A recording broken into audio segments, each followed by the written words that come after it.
Who remembers the Addams Family? Who's a fan of the Addams Family TV show?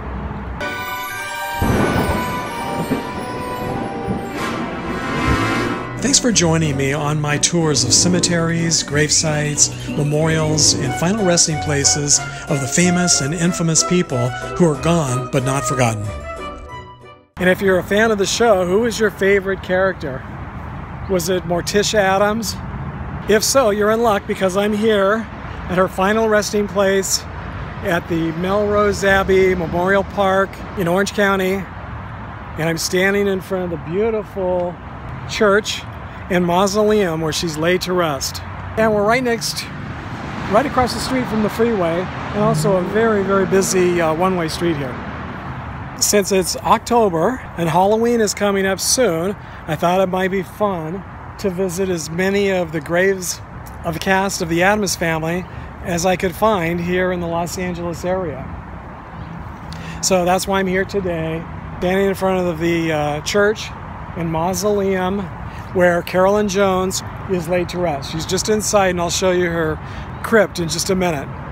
Before coming to visit her today, I didn't realize that she received an Academy Award nomination for her movie, The Bachelor Party, in 1957. So she was a serious actress before she became Morticia Frump Addams on the spoofy TV comedy, The Addams Family, back in the 1960s.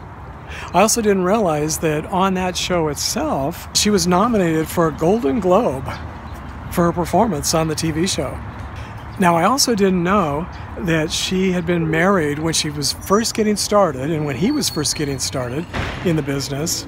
She was married for 10 years, from 1953 to 1963, to director and producer Aaron Spelling. I wasn't looking for his grave, but just inside the doors to the mausoleum on the right-hand side, I happened to notice the niche of Olympic athlete Dallas Bixler. I wasn't really familiar with Bixler, so I looked him up online, and I discovered he was a gymnast in the 1932 Summer Olympics in Los Angeles, and he won the gold medal for the horizontal bar. That's one of the things that's so interesting about visiting cemeteries. You never know who you're going to accidentally discover or what you're going to learn about someone that you've discovered. It's very easy to get sidetracked, especially in mausoleums. But continuing on straight ahead down the corridor, we'll find Carolyn Jones's crypt on the outside wall of the mausoleum. In 1958, she was also in King Creole with Elvis Presley. So I didn't know that as well. So I guess I just remember her from the TV show. I didn't realize that after the show ended, after the TV show ended, she moved with her husband, her new husband, to Palm Springs. And she lived in Palm Springs, my hometown, where my family has lived since I was born, and where I live now. She lived there for 7 years. Then I guess they got a divorce, and after the divorce, she moved back to Hollywood, and she continued to do guest spots on TV shows.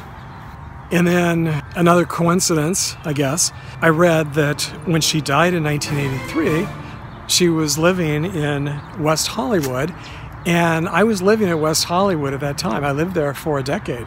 I believe she either died at Cedars-Sinai, or that's where she was taken and declared dead. And that was just down the street from where I lived. I just lived a couple of blocks from Cedars-Sinai for the decade or so that I lived in West Hollywood. So it's kind of interesting that she lived, we were probably neighbors in Palm Springs and neighbors in West Hollywood all those years, and I had no idea.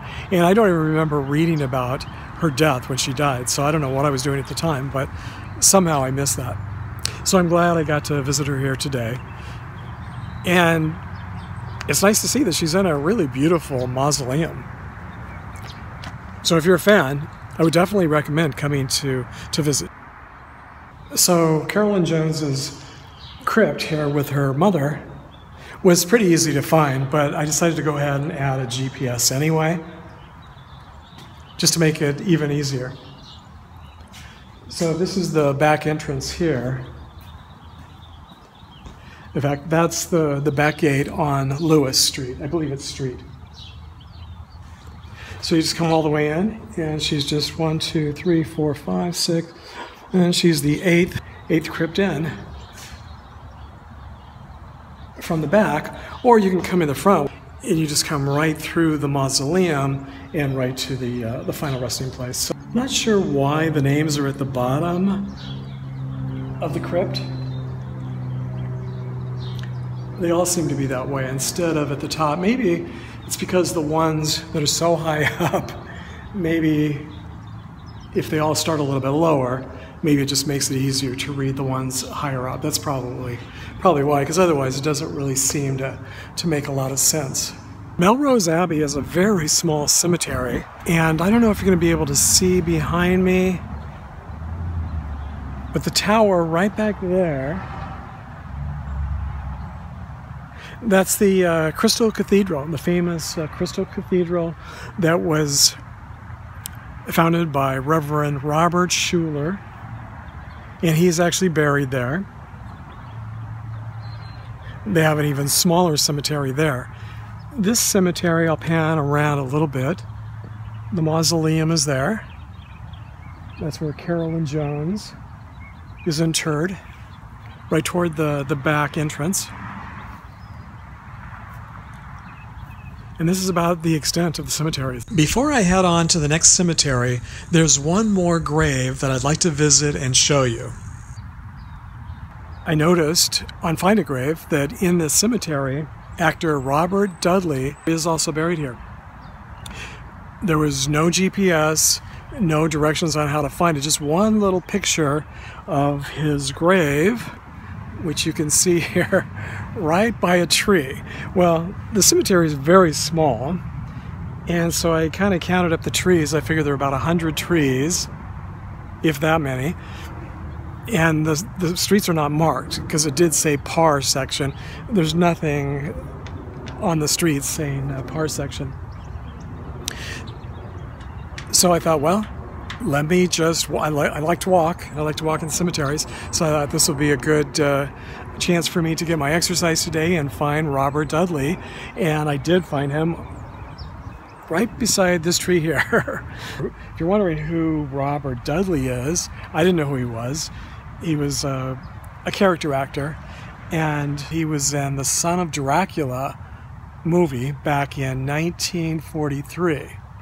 He was also in Citizen Kane, 1941. So if you're a fan of Son of Dracula, Citizen Kane, or Robert Dudley, please leave a comment down below. I added a GPS in case any of you want to come and visit him. When I got here, his grave was not completely covered over, but it was covered over a little bit. It doesn't look like he's had a lot of visitors lately. So if you want to visit, I just made it very easy for you with the GPS on the Find a Grave Memorial. So just go to his Find a Grave Memorial, click on the GPS, and it'll take you right here. I forgot to mention that the Melrose Abbey Memorial Park is just a mile or so from Disneyland. And so the next time you're at Disneyland, if you also want to stop by and say hello to Carolyn Jones, she's just 5 minutes from Disneyland.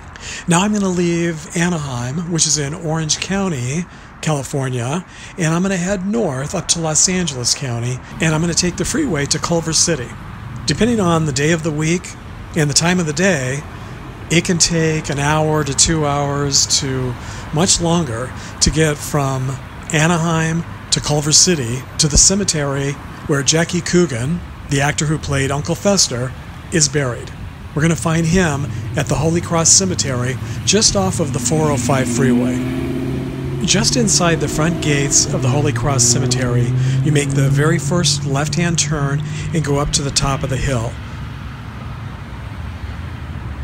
On the left-hand side of the street, you'll see the statue of the Pieta, and on the curb, you'll also see the designation for the Pieta section.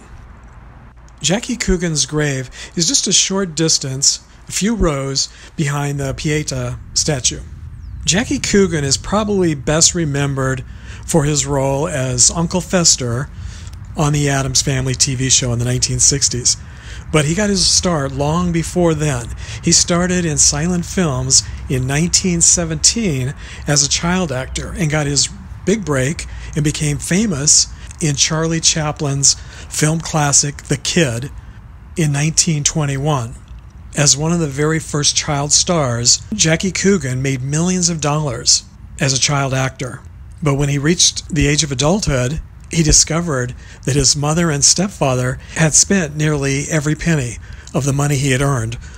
In a very public lawsuit at the time, he sued his parents over his financial loss, and in 1939, the state of California enacted the very first Child Actors Bill, which is also known as the Coogan Act, to give child actors legal protection for their earnings. So every child actor since 1939 has Jackie Coogan to thank for protecting their financial well-being. And in another one of those weird coincidences that I seem to discover all the time during my visits to the cemeteries, Coogan's son, Christopher Fenton Coogan, was killed in a motorcycle accident in Palm Springs, California in 1990 at the age of 22. From the Holy Cross Cemetery, I'm now going to hop back on the 405 freeway, and I'm going to head north over the hills until I get to the Valhalla Cemetery in North Hollywood. This is where I'm going to visit the gravesite of Ken Weatherwax, the child actor who played Pugsly Addams.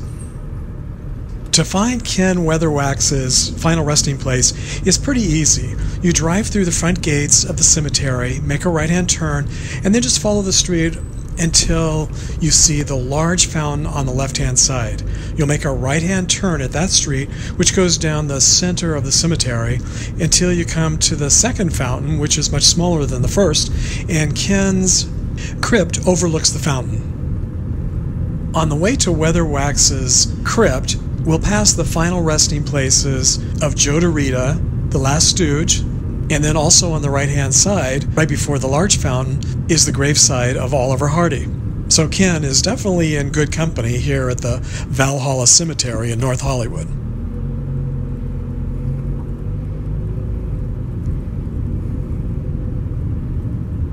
Weatherwax is well known for his role as Pugsley on the Addams Family TV show, but what's not as well known is that he came from a show business family. His aunt was actress Ruby Keeler. His half-brother, whose stage name was Donald Keeler, played Porky on the Lassie TV show in the 1950s, and his two uncles, Frank and Rudd Weatherwax, were both actors and animal trainers. They're probably best remembered for training and owning the first dog that played the role of Lassie in the movies and later in the TV show. They also trained various other dogs for other movie and TV roles. After the Addams Family TV show ended, Weatherwax pretty much retired from show business. Except for occasional appearances, he preferred to work behind the camera in later years. I'll pan around so you can see a little bit more of the cemetery.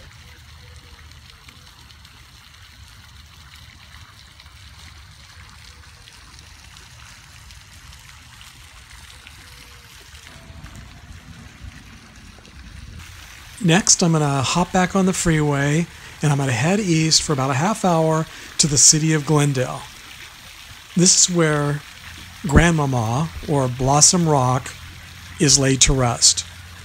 She's buried at Forest Lawn, Glendale, and to find her grave, I'm going to enter through the front gates, and I'm just going to take the main street all the way just about, well, actually to the very end. Once I reach the Freedom Mausoleum, I'm going to make a left-hand turn, and the street will curve behind the Freedom Mausoleum and eventually dead end into a cul-de-sac.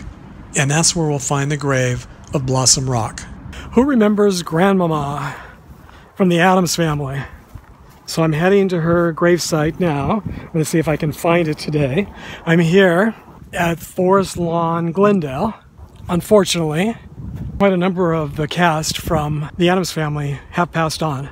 But they are definitely not forgotten. They continue to be popular. So I thought I would see if I can find Grandmama's grave today. As you can see from the curb, the section where Blossom Rock is buried is called Memory Slope. And I have to say, this was one of the most difficult graves I've ever tried to find. I looked for her grave for about 2 hours in the very hot sun with very few trees, and I was pretty much just about ready to give up and call it a day and come back another time when I was walking back to my car, and I thought, let me look one more time in this section, and sure enough, that's where she was. It was actually pretty close to where I parked, and I had walked right past her grave and spent the next 2 hours looking at every other single grave other than hers. That happens sometimes. It can be very frustrating. Her grave didn't have a GPS, so I did add a GPS to make it easier for the next person to come along. And even though I was able to see the markers, the grave markers, they were mostly worn out or covered with grass, so it was difficult to see the grave markers. But I finally did find her final resting place, and it was worth spending the 2 hours. Blossom was born Edith Marie Blossom MacDonald, and over the years used various stage names, including Marie Blake and Blossom MacDonald. Her younger sister was actress and singer Jeanette MacDonald, who was even more famous than Blossom. Blossom had a very long acting career, starting in vaudeville with her sister Jeanette, and then later with her husband, who she met on the stage. They were married in the 1920s and were one of those rare entertainment couples whose marriage lasted for decades. And what I find interesting about his headstone is that it says, beloved husband of Blossom. Now, I've seen it the other way around, but I think this is the first time I've seen the husband identifying with his more famous wife. Last but not least is actor Ted Cassidy, who played the very tall, deep-voiced Lurch. He looked a little bit like Frankenstein, and he was the family's butler or manservant. Unfortunately, Cassidy died at the young age of 46 following complications with heart surgery. He was cremated, and his ashes reportedly were scattered, so he doesn't have a final resting place to visit. He got his start as a disc jockey in Dallas, Texas, before coming to Hollywood. His deep-voiced, deadpan catchphrase, "You rang," became one of the most memorable lines from the TV show. His character on the TV show was so popular that he even made a record in 1965 called The Lurch. It was a pretty popular dance song, and if you've never heard of it, you can still hear it on YouTube. So if you enjoyed today's trip down memory lane, please give this video a thumbs up, share it with a friend, don't forget to subscribe. And as always, thanks for joining me today, and I hope to see you next time.